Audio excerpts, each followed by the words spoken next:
wa barakatuhu. Live from the land of promise, the Pearl of the Orient, Perlas ng Silangan.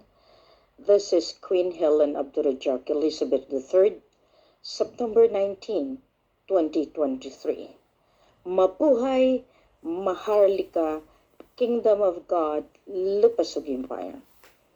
Mabuhay po kayong lahat na nag-aabang sa aking pananalita sa araw na ito.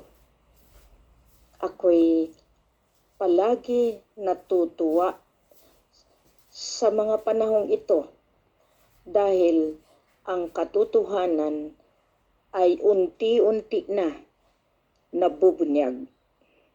Ang kasinungalingan ay nakita dahil iyan ang naging kaparaanan nila para takpan ang katotohanan. Dito makikita na ng sambayanan at isa-isa sila nagtatanong ng bakit nagawa ng gobyerno ng kataas-taasang hukom ng Korte Suprema magbigay ng pahayag o magbigay ng mga order na hindi naman pala iyon ang totoo. Katotohanan ang siyang magbibigay ng hustisya ng bayan. Divine justice ang mamumuno para dito sa ating sambayanan na tuluyan ng makikinabang sa tunay na kapayapaan, tunay na kaginhawaan, kasaganaan. Kaya nga, marami pa rin ang galit dahil ako ay lumantad. Marami pa rin ang naghaharang dahil hawak pa rin nila ang matataas na ahensya ng gobyerno na pinahihiraman lamang ng otoridad mula sa may-ari ng soberenya. Soberenya ng Diyos Ama ang siyang maglilipol sa mga taong walang puso at kaluluwa. Kaya nga marami akong nakita dahil sa isang paraan nila gipitin ang sambayanan, mga utosang suwail na mga kapulisan, maglagay ng mga tinatawag na planting evidence. Katulad nung nangyari diyan sa Oroqueta, no? Nilagyan ng grenade ang bag para sila ay magkaroon ng ebidensya na sila ay gumagawa ng kanilang tungkulin. Unang-una ginagawa nila yan para sila ay makilala. Pangalawa, dahil meron silang objektiba na sila ay ma-promote. Yan usually ang gawa ng mga isa't isa na may kaganiran sa kapangyarihan. Gusto nilang umangat para tuluyan sila ang kilalanin at sila ang gagawing tagapag-apak sa karapatan ng maliliit na sambayanan. Majority people are poor. Marami sa atin ang pobre. Ayaw nila tayong yumaman. Ayaw nila tayong magkaroon ng sapat na edukasyon. Ayaw nila tayong maging isang kaaya-ayang miyembro ng soberenya ng Maharlika ng Pilipinas Islas dahil sila ang naturingan na may-ari kuno ng bansang ito. Kaya nga, napansin ninyo, karami-rami ng ating posting sa bawat sulok. Pero ang kabilin-bilinan ng packager, ng programmer, wag na wag i-mention si Queen Helen Abdurrahman. Dahil alam nila sasantik ang bulkan. Kaya hanggat maari, walang gagalaw sa hanay ng media dahil mas malaki ang pondo para sa kanilang programa at wag na wag pakikinggan o bigyan ng airtime ang programa ng Divino Gobyerno. Kaya nga maraming nag-aantay sa bawat pananalita ni Queen dito. Magtatatlong taon na tayo dahil dito napukaw kumuli ang mga sikreto, ang mga kailangan natin talakayin para magkaroon ng tamang pag-iisip at hindi galit ang bawat kaluluwa na nagsasabi kasalanan ni Presidente Ferdinand Idralin Marcos. Sa ngayon, natumbok na natin na hindi si Apo Lakay, si Ferdinand Idralin Marcos Sr., aka Santa Romana, aka Johan Candao, aka sa 36 na alias name niya, na hindi siya ang nagdeklara ng karumal-dumal na martial law. Ngayon, bakit si Queen hindi man lamang natakot na ideklara ang pangalan at katauhan ni Ferdinand Idralin Marcos Sr., aka Rogelio Madrid Abran, na kung tutuusin ang nakaupo sa caretaker government, sa gobyerno na tagapag-alaga lamang, ay kapangalan at tinuringang anak Ferdinand Romualdez Marcos Jr. Bakit kaya? Kayo masagot nyo? Ako sasagutin ko kayo dahil ang inutos sa akin ng Diyos Ama, ilantad ang katotohanan. Ang Divino Gobyerno, ang katotohanan ang siyang mananaig. Kahit nga ba magkapangalan, kahit nga ba anak, kahit nga ba ama, ina, dito hindi kinikilala iyan sa paraanan na mailantad ang hustisya ng Divino Gobyerno. Ayaw ninyo bigyan Ngayon, Korte Suprema, meron bang value? Puro ang ginagawa. Kung sinong nakaupo, binibili ang hustisya. Katulad niyan. Kung sino ang may access, kung sino ang may malakas na kapit, ang siyang nananalo sa batas. Ginawang organisasyon na pang-personal ang bawat isa sa kanila. Kaya nga dito, nakikita ninyo na si Queen ay mayroong paraan para ilantad sa inyo mismo ang katotohanan. Ngayon, pinagtatawanan pa rin kayo at lahat ng pagmamaliit, lalo na ng mga asawa ninyo, kapatid ninyo, nanay ninyo, tatay ninyo, na kung saan titingnan natin kung totoo iyan. Ganyan din ang sinasabi ng matataas na tao na pinahiraman ng buhay. Pinahiram lang ang buhay natin para sana tumulong sa kapwa. Hindi para tayo ay gipitin at para harangin. Ngayon, binabaliktad na naman nila na lahat ito ay gawa nila. Nung inilabas ang pundo, ang kaban ng Diyos Ama, ng Divino Gobyerno, inilantad din nila ang Maharlika Sovereign Wealth Fund nila. Unang-una, ang tanong doon, sino ang sovereignty nila? Dahil ang Pilipinas mismo, walang sovereignty. Pinahiram ang sovereignty at ang nagpipirma dyan ay ang Sultan Sulu. Sinong Sultan of Sulu nila? Si Alnas na hinahabol ng batas? Kahit habulin nila si Raja Mamay, klarado po yan na ang kasabwat mismo ay mga kapulisan, mismo militar, mismo pusod ng Malacanang, mismo ang kapangalan na hindi na dapat uusad sa buong mundong ibabaw.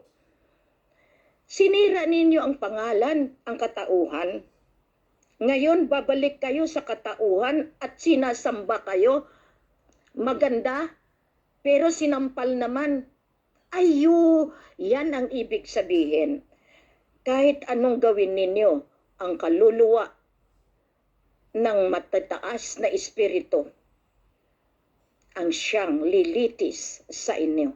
Ipapahiya at ibababa rin kayo. Sana makinig na kayo.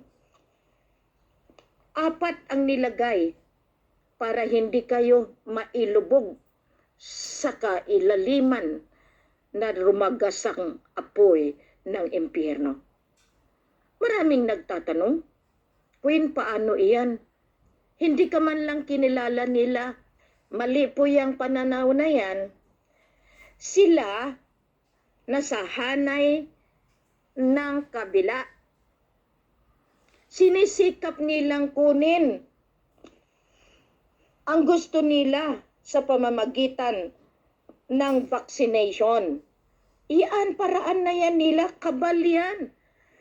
Kasi gagawin nila iyan para bandang huli, magkakaroon sila ng microchip nila na wala nang bibili kundi sa kanila lang. Kanila lang. Kaya nga umaarangkada tayo na wag na nilang galawin ang sa atin. Kung sinong susunod sa Diyos Ama ay atin. Kung sinong susunod sa galamay ni Lucifer, doon sila. Si Lucifer, number 1, sumuko na iyan dahil yan ay nilalang din yan ng Diyos Ama. Pero dahil sa kasunduan ng propesiya, sumunod iyan. Ngayon, ang hindi susunod, kay Taning, kay Lucifer. Kaya yung tumatawa sa inyo, na mismo asawa ninyo, kapatid ninyo, yan ang alaga ni Taning, ni si Roy. Kaya wag na kayong magtaka.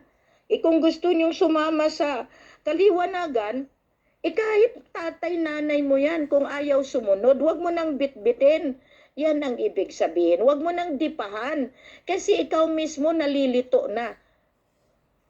Ito ay daan ng katotohanan, daan ng liwanag. Gusto ninyo doon sa kadiliman, doon na lang kayo. Wag nyo nang i-mess out ang mission ni Queen Helen at ni Raja Mamay. Diyan natin nakikita. Ngayon, may ilang araw pa tayong nalalabi. Dahil ito ang programa na sinasabi ko sa inyo. Basta-basta lang ba kami lalabas? Na, ito na si Apo. Titingnan nyo nga mabuti. Ang legalidad, inaayos. Ang integridad, nailabas ko na. Ang moralidad, nakita na ng sambayanan. Marami na ang tumawag. Marami nang umiyak. Dahil sabi ko nga dito, 2 na lang ang hanay. 666 at 999. Hindi nyo pwedeng alisin sa akin dyan. Dahil kumbaga na-trim down ko na. Walang media-media dito. Kung saan ang dilim, yun ang gusto mo, doon ka. Ang kadiliman, punong-puno ng pagpatay, punong-puno ng kasinungalingan, punong-puno ng karangyaan, lahat ng bawal doon na, sex, drugs, wine, lahat yan, doon yan. Mula noon sa istorya ng kalangitan, magpahanggang ngayon, iyaan pa rin ang ginagalawan ng kadiliman. Bubusugin kayo hanggang alipinin na kayo ni si Roy na mga kasama ngayon. Marami pa yan silang nakawala. At yan ang sa tabi ninyo.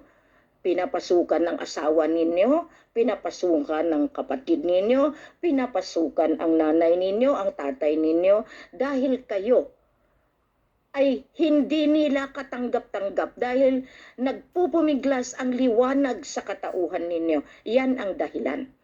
Ngayon nagsasabi na ayaw nila sa mga kasama ko dahil nasa dilim. Nagkamali po kayo. Dahil ang kadiliman, marunong din magkunyari. Dahil nga makapangyarihan din si Siroy, gagamitin din kayo na ang akala nyo doon kayo sa liwanag. Subalit, allergic kayo sa mga taong bit-bit ang kaliwanagan. Ngayon, naghasik ng lagim muli ang opisina ng Malacanang. Dahil siyempre, una-una, silence is the best battle of the enemy, na yun ang gusto nila. Ang pananahimik, delikado po yan, malalim po yan eh. Pero kami ay nakahanda. Sa pananahimik ninyo, nalalaman namin bawat galaw ninyo. Kasi kahit anong gawin ninyo, ang puno, ang balbula ng heritage account na iyan ay kailanman hindi mabubuksan, nino man. At kung nagsasabing kayo na kayo nga si Ferdinand Idralin Marcos Sr., kaharapin ninyo ang totoong tagapagmana. Ngayon sabihin ninyo na kayo ang may karapatan dahil meron na kayong mga kasulatan at iyon ay inaarangkada ninyo sa kabangkuhan, edi mas maganda dahil bawat bangko magre-report din yan sa superior nila, sa Supreme Command, sa tinatawag nating Central Committee ng buong mundo na kung saan mismo ang mga ahensya ng United Nations, ng ICJ, ng ICC, ng OIC, lahat ito sila ay under sa Supreme Command na kung saan ang namumuno ay ang Diyos Ama, ang Allah. Diyan kayo talo dahil minaliit ninyo ang misyon na ito.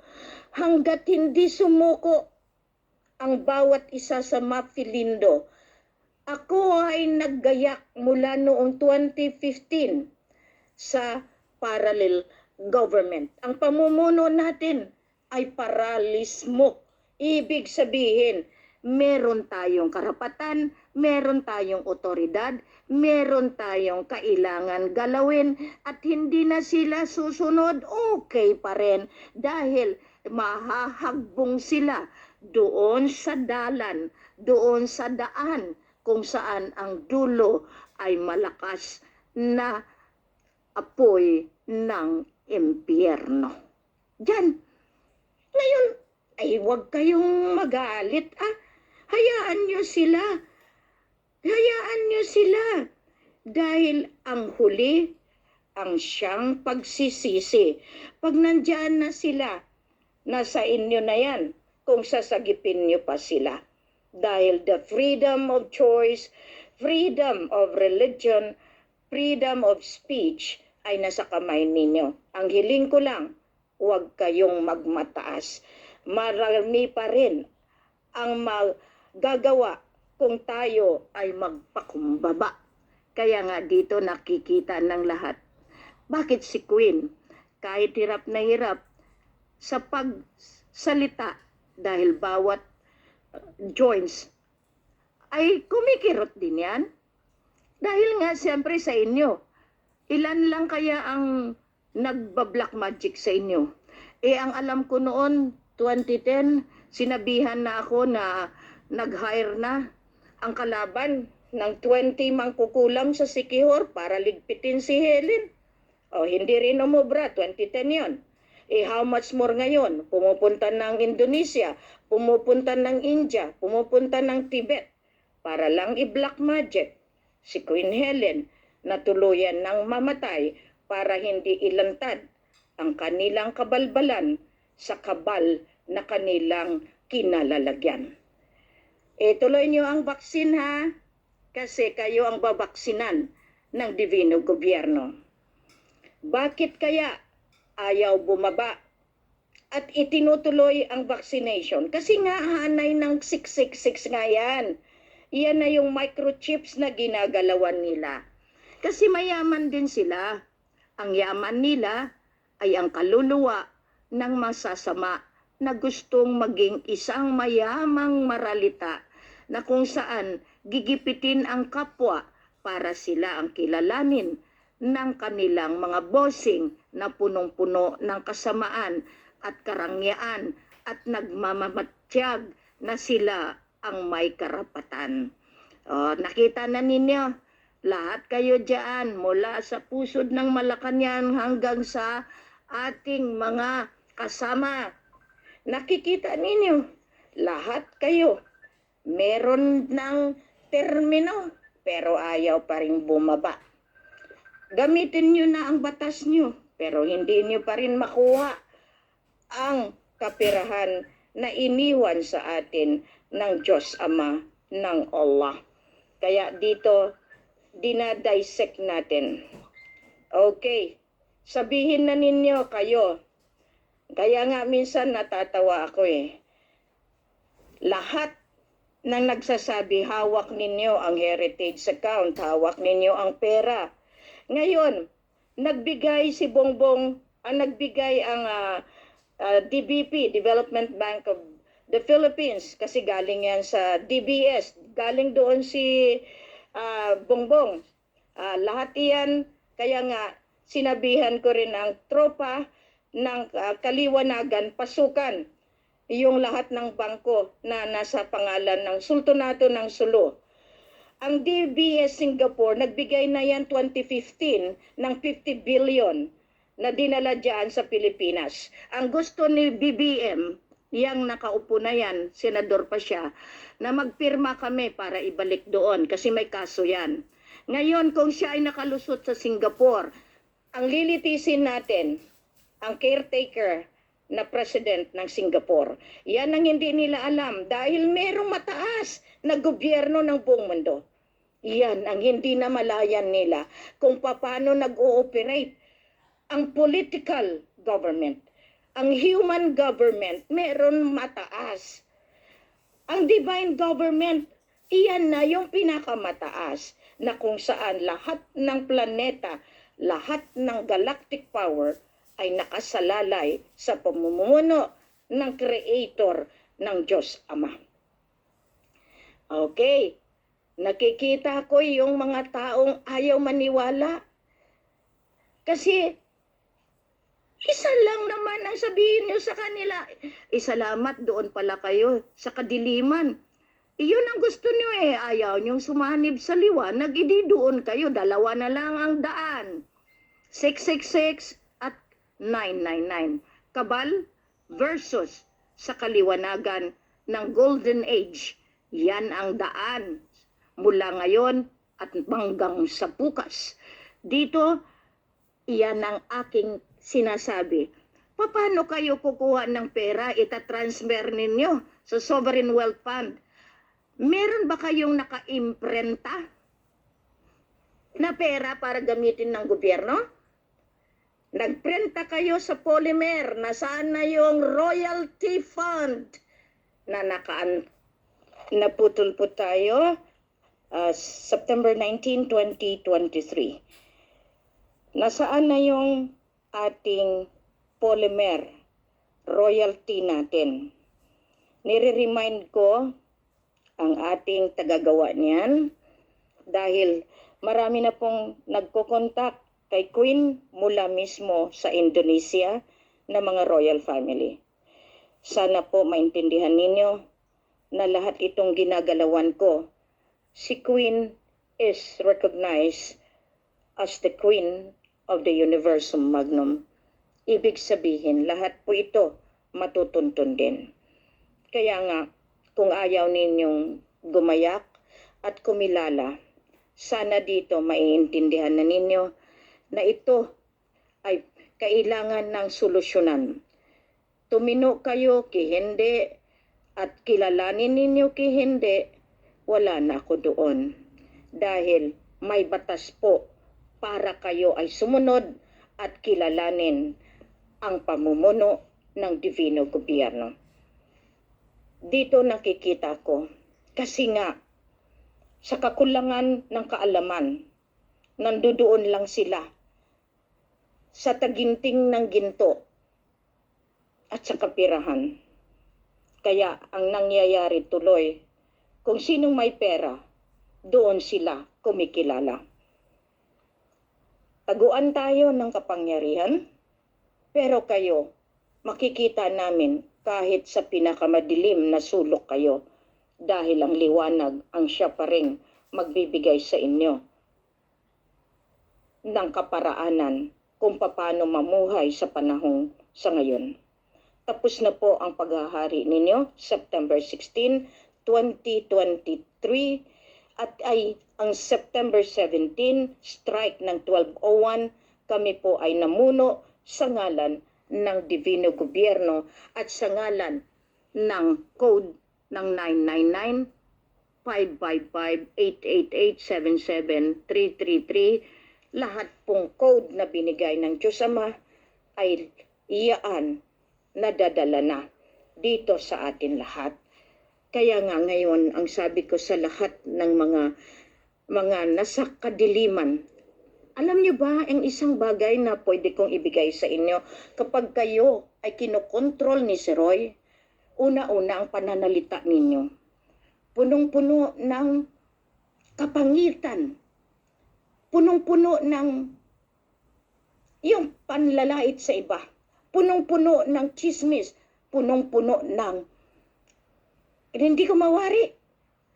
Kasi napakabait niyong tao pero nilalagay ninyo si Roy na manguna sa katauhan ninyo. Gustong-gusto naman ni si Roy yan. Kaya diyan kayo natatalo. Gusto niyong sumama sa akin, nagpupumiglas ang espiritu ninyo, kaya ang gagawin ninyo, sisirain niyo si Queen. Kasi yan ang gusto ni si Roy. Magiging tao kayo ni si Roy. Yan lang ang kaparaanan. Pagtalikod ko, ang galing ninyo, katulad yan yung nagsabi noon na siya. At minamaliit si Queen. Tama na po. Hindi na ako pumapayag niyan. Hindi na pumapayag ang Diyos Ama dyan ng Allah. Kaya sabi ko sa kanya, sige po, magparayan ako. Ayaw ko nang dipahan niyang mga yan. Kahit kamag-anak ko yan. Doon na lang sila sa kay si Roy. Yung namumuhay sila, binubusog sila ng lahat ng iyan. Karangyaan, lahat ng sex trade, lahat ng trade na ginagawa nila, illegal trade, no human trafficking, lahat iyan. Alam niyo bang ginagawa niyan? Na mismo yung mga bagong panganak, kinukuha nila at kinakain nila. Alam niyo ba yan? Yan ang gawain ng kabal. Doon kayo sa hanay nila, di gusto niyo magpabaksin kayo at sumunod kayo sa kagustuhan nila dahil nasisilaw kayo sa kaparaanan ng kadiliman na akala ninyo ang karangyaan. Ayan na ang batayan ng buhay ng walang hanggan. Doon lang kayo. Yung panandaliang kasiyahan, doon kayo. Huwag na ninyo kaming isama. Kasi kami, gumagaya kami para sa aming mga kasama, kamag-anak na naniniwala na merong Diyos Ama. Kaya nga, Divino Gobyerno. Kunin ninyo yung ginto, gawin naming bato. Kunin ninyo yung pera, wala naman kayong pangprinta. Kasi mag-i-inventaryo na kami. Ibig sabihin, bawat lumabas sa system, lagot ang bawat isa. Kahit kayo ay patay na, bibigyan pa rin kayo ng angkop na hustisya dahil nagkamali kayo, nagkasala kayo. Kaya nga yung 7 Marcos, meron pang buhay. O sige, doon sa naumangkin. Siyempre ang totoo ang magbibigay ng hustisya. Nandito si Queen. Ngayon, maraming Queen. Okay pa rin yan. Ilagay natin sila kung saan ang gusto nila. Subalit, merong nakapwesto. Natutuong reyna sa bawat teritoryo. Papaano iyan? Kung kayo, pero wag niyong gambalain ang totoong namumuno doon mismo sa pusod ng teritoryo. Kasi ang klamar, pwede niyong gawin iyan. Nakikita naman kung anong klase kayo. Diba? Huwag niyo akong sisihin kung bakit kayo'y nakikita ng sambayanan. Kaya nga yung pananalita ninyo, huwag niyo naman gayahin ang pananalita ni Queen. Ibig sabihin, pati pananamit, ginagaya niyo, pero okay pa rin yun. Pero unang-una, maghunos dili kayo kasi may nagmamatsyag sa inyo. Lahat iyan ilalagay sa tama, may hustisya, nangungustisya na iyan ay talagang ginagalawan ng Divino Gobyerno. Buo po yan mula noon, magpahanggang ngayon. hindi magkakaroon ng peace, harmony sa kalawakan, walang nagsasantikan na mga galaxy, hindi nakakarating ang mga meteor sa lupa dahil merong power and authority na gumaganap niyan. At diyan ninyo makita. Makitid ang utak ninyo, dun lang kayo sa kabal. Okay lang naman sa amin, pero huwag ninyong gambalain ang poder at authority ng Divino Gobyerno sa hanay ng Golden Age ng Mapilindo 2023. Maraming salamat po sa inyo. Magandang umaga po. Mabuhay, masalam.